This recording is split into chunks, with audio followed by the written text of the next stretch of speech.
Hola, hoy nos metemos de lleno en un mundo que, bueno, siempre fascina y a veces asusta un poco, ¿no? El mundo de los hackers. Exacto. Figuras que, para bien o mal, han dejado una marca fuerte en la historia digital. Tenemos acá varias fuentes, artículos, reportes, hasta biografías, que nos pintan un cuadro bastante complejo. Sí, la idea es explorar un poco las historias detrás de los nombres más sonados, digamos. ¿Qué los movía? ¿Qué métodos usaban? Y sobre todo, ¿qué nos enseñan sus acciones hoy sobre la ciberseguridad? Esa es la misión de hoy, desentrañar un poco estas leyendas digitales. Vamos a centrarnos bastante en una figura que es casi mítica, Kevin Mitnick. Pero ojo, también vamos a tocar otros casos importantes que aparecen en las fuentes, para ver que no es todo blanco y negro. Claro. Así que bueno, arranquemos a desarmar esto. Dale. A ver, si decimos hacker legendario, el nombre que salta primero es casi siempre Kevin Mitnick, ¿cierto? El cóndor le decían. Su vida parece, no sé, de película. Totalmente. Y lo curioso es que, según las fuentes, su ingenio empezó bien temprano, a los 12 años nomás. ¿Ya a los 12? ¿Qué hizo? Bueno, encontró la manera de viajar gratis en los autobuses de Los Ángeles. Pero ojo, no hackeó una compu, ¿eh? Hackeó el sistema físico. ¿Cómo? Descifró el código de las tarjetas perforadas que usaban de boleto. Vio el patrón de agujeritos, consiguió tarjetas limpias y, lo más loco, se compró su propia máquina perforadora para hacerlas él mismo. No te puedo creer. O sea, ya mostraba esa mentalidad de buscarle la vuelta al sistema. Exacto. Pensamiento lateral puro. Y bueno, de ahí escaló rápido a lo digital, ¿no? A los 16 ya andaba curioseando en los sistemas del colegio. Sí, aunque él siempre dijo que era por curiosidad, que no quería cambiar notas ni nada. Eso alegaba, sí. Pero el primer problema legal serio le llegó justo antes de cumplir 18, por ahí por el 81. ¿Qué pasó ahí? Se metió, con un par de amigos, no solo remotamente, sino físicamente, en las oficinas de Cosmos. Cosmos. Era el sistema central de operaciones de Pacific Bell, una base de datos de teléfono súper importante. Robaron manuales, claves, información que en esa época valía como $200,000. ¡Wow! ¿Y cómo los agarraron? La clásica. Los delató la novia de uno de los cómplices, y bueno, eso le costó su primera visita a un correccional juvenil. 3 meses. Y uno pensaría que eso lo frena, pero no. Para nada. Al salir, la cosa como que se aceleró. Las fuentes mencionan incidentes con el NORAD, el Comando de Defensa Aeroespacial. Eso suena a la película Juegos de Guerra. Sí, de hecho dicen que inspiró parte de esa peli. Luego intentos de entrar a DARPANET, la abuela de Internet, digamos. Y hasta computadoras del Pentágono, otra acusación en el 87. Y curiosamente su expediente desapareció de las computadoras de la policía. ¡Qué conveniente! Pero acá entra lo que quizás lo hizo más famoso, ¿no? No era solo la parte técnica. Exacto, ahí está la clave. Mitnick era un maestro de lo que se llama ingeniería social. El arte de manipular a la gente para que te den información. Precisamente. Él mismo contaba un ejemplo. Llamaba a una oficina, se hacía pasar por alguien de otra área, daba a propósito un código incorrecto. Ujú. Y la persona del otro lado, para ayudar o corregir. Le daba el código correcto. Explotaba esa tendencia humana a querer colaborar o a demostrar que uno sabe. Una vulnerabilidad humana más que técnica. Que sigue súper vigente hoy en día, ¿eh? Y usó eso en uno de sus ataques más famosos, contra DEC, Digital Equipment Corporation. Sí, DEC era un gigante en esa época. Él quería el código fuente de VMS, su sistema operativo estrella. ¿Y cómo lo hizo? Con ingeniería social. Pura ingeniería social. Observó mails, llamó haciéndose pasar por un desarrollador de DEC, un tal Anton Chernov. Convenció a un gerente de sistemas de que no podía entrar a su cuenta y logró que le dejaran elegir una contraseña nueva. Le dieron las llaves del reino. Impresionante. ¿Y cómo cubría sus rastros? Alteraba los registros telefónicos para que no se viera de dónde llamaba. Muy astuto. Pero parece que la colaboración con un amigo no terminó bien. No, hubo una pelea, parece. Mitnick intentó culparlo anónimamente al FBI y el amigo, bueno, se enfureció y cantó todo. Otra traición. Y eso lo llevó a la cárcel en el 88. ¿Sí? DEC dijo que los daños eran como de $4 millones. Y la paranoia era tal. Fíjate esto, un fiscal convenció al juez de prohibirle usar teléfonos sin supervisión estricta en la cárcel. ¿Por qué? Porque temían que pudiera lanzar una guerra nuclear silbando al teléfono. Una exageración total, pero te muestra el mito que ya se estaba creando alrededor de él. Increíble. Y la defensa que usaron fue particular también, ¿no? Sí, muy llamativa. Su abogado dijo que sufría de adicción a las computadoras, como un ludópata o un drogadicto, pero con las compus. ¿Y funcionó? Logró una sentencia bastante leve, la verdad. 1 año de prisión y 6 meses de tratamiento para esa adicción. Y le prohibieron tocar una computadora. Cuentan que adelgazó muchísimo en ese tiempo. Pero la tranquilidad le duró poco. Muy poco. En el 92 estaba trabajando en una agencia de detectives, violó la libertad condicional y desapareció. Se convirtió en prófugo del FBI. Ofrecieron hasta $1.000.000 por él. Un montón de plata. Sí, y durante esa fuga, las historias son, bueno, casi de leyenda. Usaba 1000 alias: Condor, Cooler, David Stanfield. Y dicen que monitoreaba a los agentes del FBI que lo buscaban. Hasta les dejó donas en un departamento justo antes de que llegaran a allanarlo. Una audacia increíble. Usaba su conocimiento de los sistemas telefónicos para estar siempre un paso adelante, incluso para burlarse de ellos. Su propio libro cuenta muchas de estas anécdotas. Hasta que, en la Navidad del 94, cometió un error que fue decisivo. El error fatal, sí. Hackeó a la persona equivocada, Tsutomu Shimomura. ¿Quién era Shimomura? Un físico computacional y experto en seguridad muy respetado. Cuando Shimomura descubrió que lo habían hackeado, que le habían robado herramientas de seguridad personales, se lo tomó como un desafío personal. Un duelo de titanes digitales. Algo así. Shimomura, con ayuda de gente de telecomunicaciones y de Internet, empezó a seguir el rastro digital que había dejado Mitnick. ¿Y cómo lo encontraron? Suena a novela de espías. Es que lo fue un poco. Descubrieron que Mitnick estaba usando las propias herramientas robadas a Shimomura para lanzar otros ataques desde una cuenta fantasma. Siguieron la actividad hasta un teléfono celular en Raleigh, Carolina del Norte. Y ahí intervino el FBI con tecnología más específica. Claro, usaron lo que llaman un simulador de celda. Básicamente, un aparato que obliga a un celular específico a conectarse a él y así lo pueden ubicar. Lo localizaron en un complejo de departamentos. Y lo arrestaron en febrero de 1995. Dicen que Mitnick se rindió tranquilamente. Pero hay un detalle final que es escalofriante que mencionan las fuentes. ¿Ah, sí? Lo de los mensajes en el contestador de Shimomura es fascinante. ¿Qué pasó?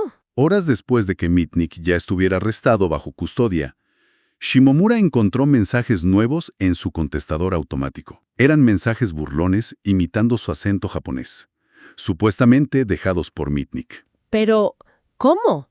Si ya estaba preso. Ese es el misterio. Nunca se aclaró del todo cómo se hicieron esas llamadas. Y eso, claro, alimenta todavía más la leyenda de Mitnick. Cumplió 5 años por esa última condena. Y al salir vimos un giro, de 180 grados, ¿no? Totalmente. Se reinventó. Se convirtió en consultor de seguridad White Hat, o sea, de los buenos. Escribió libros, dio conferencias, asesoró a empresas enormes como IBM sobre cómo defenderse de ataques como los que él solía hacer. Una transformación increíble. Falleció en 2023, dejando un legado súper complejo.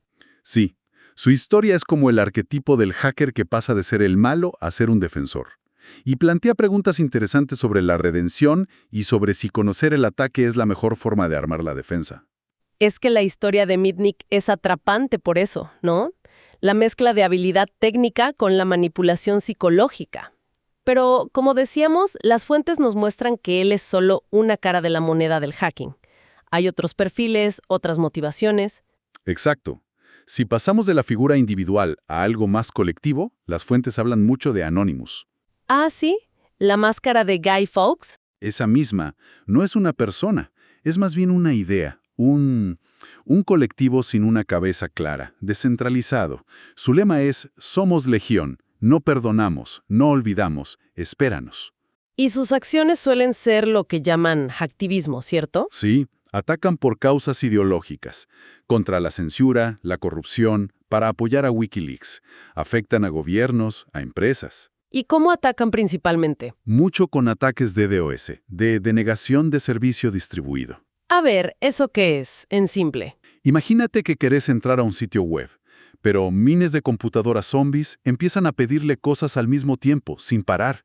El sitio se satura, como si bloquearan la puerta de entrada, y nadie legítimo puede entrar. Ah, entiendo. Lo sobrecargan. Exacto. También hacen filtraciones de datos, lo que llaman doxing, o cambian la apariencia de sitios web para protestar.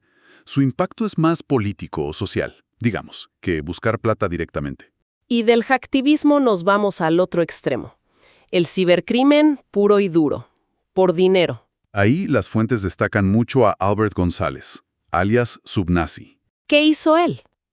Bueno, fue el cerebro detrás de uno de los robos de datos de tarjetas de crédito más grandes de la historia. Hablamos de más de 170 millones de números de tarjetas robados a mediados de los 2000. 170 millones. Es una locura. ¿Cómo lo hizo? Su método principal fue la inyección SQL. ¿SQL? Eso tiene que ver con bases de datos, ¿no? ¿Nos lo explicas fácil? Dale. Imagínate la base de datos de una tienda online como un gran archivo con cajones súper organizados. La inyección SQL es como darle al sistema una orden medio tramposa, disfrazada de una consulta normal. Y logras que el sistema te dé no solo lo que pediste, sino todos los cajones llenos de información sensible, como los datos de las tarjetas. ¡Wow! O sea, engañas al sistema para que te dé la llave del archivo entero. Algo así. González y su grupo usaron eso contra cadenas de tiendas enormes. Y el nombre que le pusieron a su plan era muy directo. Operación Hacerse Rico o Morir Intentándolo. Muy sutil. ¿Lo atraparon? Sí, lo condenaron a 20 años de prisión. Después tenemos casos donde la motivación parece ser, no sé, más rara, como buscar ovnis. Ah, sí. Ese es Gary McKinnon, un hacker británico que se metió en docenas de sistemas militares de Estados Unidos, incluyendo la NASA y el Pentágono, entre 2001 y 2002. ¿Y para qué? Buscaba secretos militares. Él dijo que buscaba pruebas de ovnis. Creía que el gobierno de EU escondía información sobre tecnología extraterrestre, antigravedad, energía libre, esas cosas. ¿Y encontró algo? Afirmó haber visto información clasificada, pero dijo que no pudo descargarla. Estados Unidos lo calificó como el mayor ataque informático militar de la historia y pidió su extradición. ¿Lo extraditaron? No. Después de una batalla legal larguísima, la extradición se bloqueó por razones de salud. Fue un choque fuerte entre la curiosidad personal, por más extraña que fuera, y la seguridad nacional. Y también hay historias que terminan mal, muy trágicas, como la de Jonathan James Conrad. Sí, esa es una historia muy triste. James era un chico prodigio realmente. A los 15 años, se metió en redes del Departamento de Defensa y de la NASA. ¿De la NASA? ¿Qué hizo ahí? Llegó a descargar código fuente de la Estación Espacial Internacional. La NASA dijo que ese software valía como 1.7 millones de dólares. Tuvieron que desconectar sistemas por seguridad. Increíble. ¿Y qué pasó con él? Fue primer menor de edad encarcelado por cibercrimen en Estados Unidos. Años después, en 2008, lo estaban investigando por otro caso de robo de datos. Él negaba tener algo que ver. ¿Y? ¿Se suicidó? Dejó una nota diciendo que había perdido la fe en el sistema de justicia. Es un recordatorio fuerte de las presiones y lo que está en juego en este mundo. ¡Qué fuerte! Y para completar un poco el panorama, las fuentes también nombran a creadores de virus, de malware, que causaron desastres masivos. Claro. Tenemos, por ejemplo, a David Smith, el creador del virus Melissa, en 1999. Melissa. Me acuerdo de ese. Se mandaba por mail, ¿no? Sí. Era un macrovirus escondido en un archivo de Word. Lo abrías y automáticamente se reenviaba a tus primeros 50 contactos. Imagínate el caos. Sobrecargó servidores de correo en todo el mundo. Dicen que causó daños por 80 millones de dólares. ¿Y por qué lo hizo? ¿Por plata? Parece que más por notoriedad, por hacerse famoso. Y otro caso es el de Sven Jashan, un adolescente alemán. ¿Qué hizo él? En 2004, con solo 17 años, creó dos gusanos muy famosos, Sacer y Netsky. Espera, ¿cuál es la diferencia entre un virus como Melissa y un gusano como Sacer? Buena pregunta. Un virus como Melissa necesita que vos, el usuario, hagas algo, como abrir un archivo, para activarse y empezar a copiarse. Un gusano como Sacer es más independiente. Se puede copiar y mover por las redes él solito, buscando agujeros de seguridad sin que nadie haga clic en nada. Ah, es más peligroso entonces. Puede serlo, sí. Sacer y Netsky infectaron millones de computadoras en todo el mundo. Causaron problemas enormes. Lo irónico es que Jashan dijo que había creado Netsky para combatir a otros gusanos. pero terminó siendo responsable de como el 70% de todo el malware que circulaba ese año. Increíble. Entonces, repasando un poco. Mitnick y su ingeniería social casi teatral, Anonymous y el hacktivismo como protesta, González y el robo masivo por plata, McKinnon buscando ovnis en sistemas militares, James, el prodigio con final trágico. Los creadores de virus. Es un espectro súper amplio. Exacto. Lo que estas historias, que sacamos de las fuentes, nos muestran es que el hacking no es una sola cosa. Ha evolucionado un montón y nos ha afectado de maneras muy profundas. Cambió leyes. Impulsó toda la industria de la ciberseguridad y nos hizo darnos cuenta de lo vulnerables que somos en este mundo cada vez más conectado. La línea entre curiosidad, protesta y delito, bueno, a veces es muy finita y siempre está en debate. Y para la gente que nos escucha, creo que entender estas historias no es solo mirar para atrás, es ver patrones que siguen existiendo, ¿no? Totalmente. La tensión entre crear cosas nuevas y mantenerlas seguras es constante. Y el factor humano, bueno, lo vimos con Mitnick, sigue siendo clave, tanto como el punto débil que se puede explotar, como en la parte de tomar decisiones éticas. Y eso nos deja picando una reflexión interesante, creo. Vimos cómo Mitnick y otros pasaron de ser los malos a ser consultores de seguridad súper buscados. Usan ese conocimiento oscuro para armar defensas. Claro. Entonces, la pregunta es, ¿realmente necesitas entender o incluso dominar el ataque para poder defenderte bien en el ciberespacio? ¿O tener esa mentalidad, esa historia, siempre trae un riesgo escondido para las empresas que buscan protegerse? Es algo para pensar, ¿no? Mientras todos nosotros seguimos navegando y viviendo en este mundo digital.